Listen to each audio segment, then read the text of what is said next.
So the second part is values. Having a conviction about things, is what it just basically means is, if a subject matter is brought to your table to discuss, you're not thinking too much about where you stand in that particular thing, because you already have a conviction about that thing. Say for example, someone asks you what you think about Nigeria. You're not thinking about it. You already know what you say, because you already have an idea of what you think about Nigeria in your head. So, but what I found these days is that a lot of people don't have a conviction about different important things, like say marriage, for example, relationships. They are clueless. They don't know what they are supposed to stand, what they should stand for, and what they should not stand for. Anything goes. But one thing about life is that if you're living your life with the you've conditioned yourself to saying anything goes in a situation, life will toss you different directions that you don't want. But if you want to live your life the way you would like for it to turn out, it will be important for you to live your life knowing that you have an idea of how you want your life to be lived, and you are following through that pathway. So you know how they say, anyone who fails to plan has plans to fail. So if you don't have a conviction about your life, there's no way you'll be able to plan your life. And if you cannot plan your life, or if you don't plan your life will go the way life wants it to go. I don't know if you get what I'm trying to say. So basically, I'm saying that convictions are important. Knowing where you stand in a matter is very important. Say for example, you are asked maybe asked a question like, will you sleep with a dog to get 50 billion naira? And I'm still going to talk about the fact that money is overrated, but let me just stick to this particular example. And then I see a video where somebody is asking this question, and the person is thinking about it, 50 million billion dollars, or 50, whatever it is, whatever the money is. And you're like, hey, more, she used to sleep with one dog. And this is how ladies, venture into things like that, and then they do it once, do it again, repeatedly, eventually destroy their lives, because they'll be blackmailed eventually. They'll get into a lot of problems, and then they might even have an infection that can be life-threatening.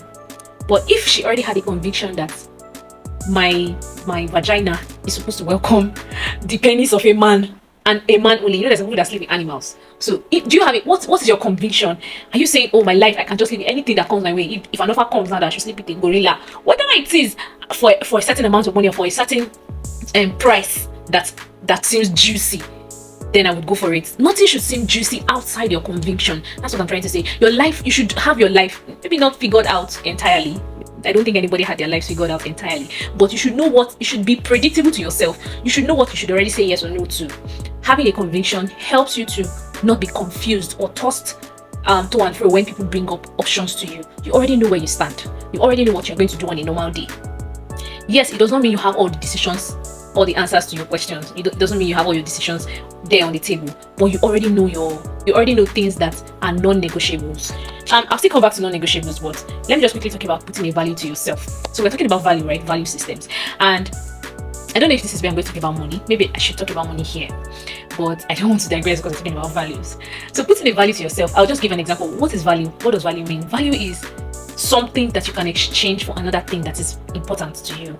So the way they say, the value of money are reduced. So if you were able to exchange a bag of rice with 20,000 naira before, and now you would need to multiply that 20,000 naira into 3. You need to have 3 bundles of 20,000 naira to exchange a bag of rice now. It means the value of that naira has reduced, right? So it's the same thing with value in yourself. So this goes 2 ways. Number 1, looking at yourself as someone who is important, who is worthy, who is able to achieve things, not having a low self-esteem. You just think yourself to be little all the time. You think yourself to be not qualified. You think yourself to be someone who shouldn't even be in the radar of people's minds as to whether they want to favor you for something or not. Not thinking yourself to be able to achieve something. Like for example, if maybe a popular footballer or a popular business person, and then someone says, do you think you can ever be like that person? Like, no, me, okay, I can't be like that person now. Me, who am I? Having that mentality is not a good thing, because it just has a way of reducing your drive, or you wanting to push or press to become that thing. Now the other part of putting a value to yourself is actually doing the work, because there are 2 things, and I noticed that ladies do the first part but we don't do the second part. You hear a lot of ladies say, I'm a spec, I'm 10/10, and while they are saying these things, they cannot even construct a simple sentence in English. Or let me even leave English alone. you cannot bring something to the table, if I can use that word. And when I mean something to the table now, I'm not even talking about relationships. I'm talking about the fact that someone cannot pick you up, employ you, and then you will be so valuable to the person that if you told the person that you needed a salary raise or you're going to leave, and the salary raise is like maybe 100% increase, maybe you were being paid 100k, and you said you wanted 200k by next month, you want him to start paying you 200k, he would prefer that you left than he pay you an extra 100k. Would that be the case? Or would he say, this girl is really valuable, she does things that she leaves, my life is just a mess. I'm talking of employer relationship right now, and the person leaves, and the person cannot let you go because, and the person weighs his option and see that paying you an extra 100k is worth it. So it means that for something, the value there might not even necessarily be the 200,000, because you cannot even say because your employer is paying you 200,000 naira that you are worth 200,000 naira. It just means that's what the person can afford to pay you, and you're going to accept that. So it's same thing with business, especially for creatives. Say for example, a fashion designer or a tailor wants to make a dress, and they did not learn the basics of tailoring. They just went off with maybe sewing free dresses, simple dresses, and then someone comes and says he wants to make a dress, a couture dress, something that is tailored to the body, like something that is designed for the person's body, and the person gives details of what they want, probably sends a picture that he needs you to replicate, and then the person asks you, how much do you want me to pay you? And maybe you say, hey, give me 100,000 average. Which kind of 100,000? You 100,000? Why will I pay you 100,000 for what? Can you and after everything, after all the discussion, the person ends up paying you maybe 25,000 naira, and then you go to work. And then because you have not put value on yourself, you've not learned a skill or two about the dress, or about how to make the dress, you don't know what to do, you are not good at it, you don't have experience because you've not put in the work, you don't pay attention to details because you've not taught yourself to pay attention to details, because people don't come out of their parents' homes knowing how to pay attention to details. It is the work they have put in. So then you now probably make a mess of the dress, and the person now receives what I ordered versus what I got, and then starts dragging you on Instagram. You have not put a value to yourself. So I don't know if you understand what it means now to put it. Of course, I know you understand what it means to put a value to yourself. So, but this is me saying to you, write down right now as I'm talking, write down that one thing that you want to improve in yourself, that one value you want to add to yourself. Because what adding value does for you is it improves your self-esteem, and having a healthy self-esteem is healthy for you, because when you don't have a healthy self-esteem, that's why you take rubbish in businesses, you take nonsense in relationships, things you wouldn't have taken on a normal day, but you take them because you don't have a choice. If you had a better value of things to offer, you will not even be there. If you knew how to do the work very well, you will not be charging that price, right? If you had good experience in something, you will not be at that paid job where they are paying you a salary that's not even worth anything. If you had put in the work, probably read a lot of books about relationships, you will not even be sitting down in a relationship where the person is not treating you well and be satisfied. Say, it's okay, he can beat me as long as he's giving me money. Really?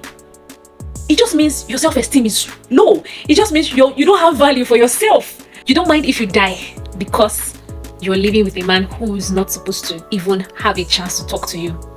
Put a value to yourself.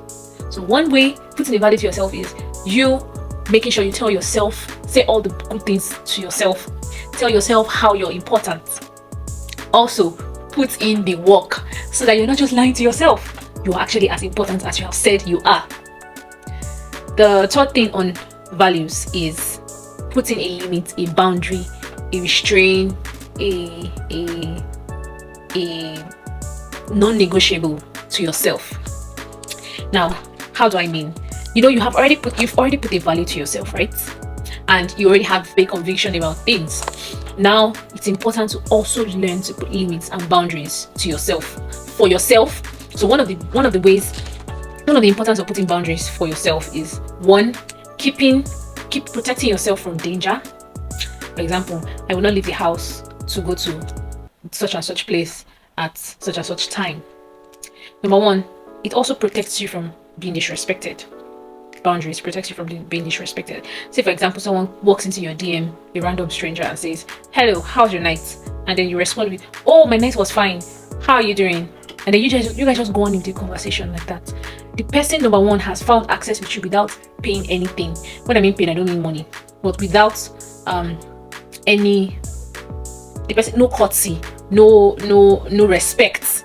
really. So you have just probably lost your respect for that person. That person has lost respect for you, rather, because of how you have accommodated it. I'm not saying you should now be rude to the person, but the person needs to understand that he needs to at least respect that you're a human being and you need to know who they are before any pleasantries or conversation begins.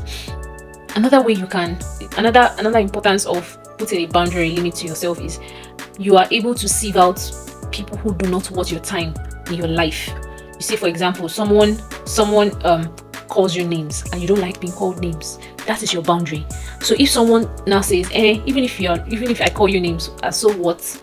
You can already tell that this is the exit for that person in your relationship, because this is the exit for that relationship, because it just means if the person cannot respect you, if the person cannot respect that relationship, if the person cannot respect your boundaries, then why should the person be in your life in the first place? So it's always important to have boundaries, have limits, have what you use to restrain yourself from doing things. And I think this is me moving to value number 4, which is not letting your desires run wild. Say, for example, you want to japa. Let me use that as an example. And you've tried student route, you've tried PR, permanent residency, you've tried work visa, and they're not working. You now heard that there's a bus to Togo leaving that night. You know how that stuff, we see it a lot in memes, and you are willing to join the bus to go to Togo. Then from Togo, they say you enter water. You would be on the water for days, 9 days, sailing to maybe one country. And then after a while, you now walk through deserts. Although you walk through the desert first, up the north of Africa, and then you now enter a boat that you will sail for 9 days. Then you enter the boundaries of London, and then you trek through forests. And then before you now come to the city, if you do that, it means you don't have a restraint to your desire. So if your desire is going to make you do whatever and anything just to get them, just to satisfy them, then those desires, they are no longer for your pleasure, they are now for your destruction, if I can use that word. The moment you're crossing that limit that is supposed to be there, this is your desire. It's like a vehicle, and then this is you. It takes you out of your safe zone through your boundaries to a zone that is not safe for you. Say, for example, they ask you how much, if you're giving a billion naira to sleep with a dog, will you do it? The moment you're already thinking about it, that I want to sleep with a dog for 1 billion naira, the moment you're thinking about it, that 1 billion naira na money, please, I will use and set up 1 or 2. The moment you're already entertaining the thought, it just shows that there was no boundary, there was no gate, there was no restriction, there was no constraint, there was no restraint between you and that act. You have not told yourself that money shouldn't even let me do things that are crazy. So the point is, you have to put a boundary to yourself and not let your desires run wild. You want to do anything and everything just to make your desires become reality. Sometimes the reason why those desires, there's so much hurdle in front of the desire, might just maybe be because you have not positioned yourself where you need to position yourself. Say, for example, if you were supposed to go through a work visa and the jobs that they are looking for, you have not look for one you like, align yourself to it and start working towards getting your experience ready so you can apply, but you are still desperate, then that is when you start doing things that will make your desires run wild. Say, for example, you pick a school visa, and then the course you hate that course, but because you heard that you want to japa, that's a course that will help you to japa, you now pick the course. And then you also heard that there's a rule in that school, in that country, that if you come with student visa, you can't change your course. You have to finish and you have to pass. And if you don't pass, you'll be deported back to your country. You did not care. You did not bother if you would be able to cope. You just went ahead to do it. That is your desire running wild. You're not thinking. You're not saying, okay, if I cannot japa to this country or with this route, what else can I do within my limits? Not going beyond my limits. So there should be that boundary. There should be that limit. So that's for 4. Then for 5, never get desperate. Now, desperation is I'm going to give 2 scenarios of desperation, and I tie desperation a lot to procrastination. Desperation comes because of 2 reasons. 1, you not having a limit or boundary, or you not respecting that limit or boundary you have put before yourself. Then 2, procrastinating or not doing things at their right time. Sometimes not doing things at the right time may not be procrastination. From the examples, you understand. So the first example is you're a salesman, you're a salesperson. Say for example, you work at a company, a major distributor of iPhone in Nigeria, and you'll be given a target this January to sell 20 iPhone 14s before the end of January. January 1st. January 1st is celebration now, so you enjoy. First week goes, because January 1st was on a Monday, right? So I'm resting, I beg, let me rest. We are still in the holiday mood. Second week, before you even come out of your house, is like maybe Thursday of that second week, before you even gather yourself. And then when you come out, you don't have strategy, you don't have any plan. You're not doing anything that would help you to make that sale. And then after like third week, you have sold only like maybe 1 or 2, because of course you didn't start early. You didn't start the thing when you're supposed to. You didn't start going out to make sales when you're supposed to. By the fourth week, you will be desperate. Why? Number one, you didn't plan. You didn't start working early to achieve that sales target. Then number 3, because you don't have. So you see, if you didn't plan and you didn't start early, you would have ended up with being a failure, right? But because you also don't have a limit to what your desires should be, to your desires, and you allow them to run wild, you start seeing yourself even wanting to do fraudulent things just so that you can come off as having sold 20 or more iPhone 14s by January's ending. And then because of that, you become desperate. You start doing things that shouldn't even be done, shouldn't even be heard of by people that you did that, because you don't have limits. You did not do things when they were supposed to be done. Another example, and this is no offense to ladies or lashing ladies, but this is something I've seen happen a couple of times. A young lady in her 20s, because the truth is, men have they understand our biological clock, and they know these things. So you see, 8 out of 10 men would prefer ladies in their 20s over ladies in their 30s. 30s are just here, not even 40s. If we're talking of 40s, now another different discussion entirely. But the truth is, funny enough, a lady who is 32, for example, if she's not married by 32, or let's say she's married by 32 and she wants to have 2 kids, it means she'll give birth to the first one by 33, for example. And then it means she needs to get pregnant at age 34 to give birth to the next one at age 35, for example. Let's say that lady's ability to give birth stops at 40, and at 32 she's not yet married, and she now gets married eventually at 35. It means she needs to give birth at 36 and be pregnant for the next one at 37 and give birth at 38. If she decides she wants to space the children, that means she'll give birth to one at 36 and wait. I don't know if you understand what I'm trying to say. The point is, that's if she wants to have children though. But the point is, because of our biological clock, and men know this, so they are more willing, and of course because we age faster, they prefer to have young blood, if I can use that word, than old blood. However, there shouldn't have been young blood and old blood if women don't have a biological clock, because of course women in their 30s are more experienced, more developed, more advanced, more mature, and or whatnot. Although it's not the case for everybody, but we find that maturity increases with age, right? So but men rather have a not so mature person to marry, then she matures over time, but she still has that uniqueness of fruitfulness in her. Now this lady at 23/24 just finished from school, has been employed into a company, and then she has many suitors coming to her almost every day. And then but she says things like, please, I don't want anybody to slow me down. I don't want to be caught up with one baby. I don't want to be this, I don't want to be that. I want to enjoy my work life. I want to enjoy my career. I don't want anything to stop my career. Mind you, marriage is not designed to stop your career. Being married does not mean you should get pregnant the next month. You can plan your life. You can decide, okay, because of my career, you have a conversation with your husband before you even married and have an agreement that, okay, we're not going to have any children until so time when we are ready. You can decide that you want to start your career, and then after marriage, your husband even assists you in being better at your career. So marriage is not an enemy of career. Neither does marriage mean that it's going to stop or start your career. So marriage is just a what would I call it now? And it's just an addition for you. It shouldn't even be a subtraction in any way. And having children does not, you just need to plan your life around it. You would have children anyways. So if you're saying you want to have children at the end of your career, are you saying you want to end your career at 40 when life is just starting? Really? Is that it? So point is, the example I'm trying to give, this lady bluffs, gives men, tells them off, doesn't accept any proposal, feels like she hasn't found the right man till she becomes 35, and now she's desperate. Why?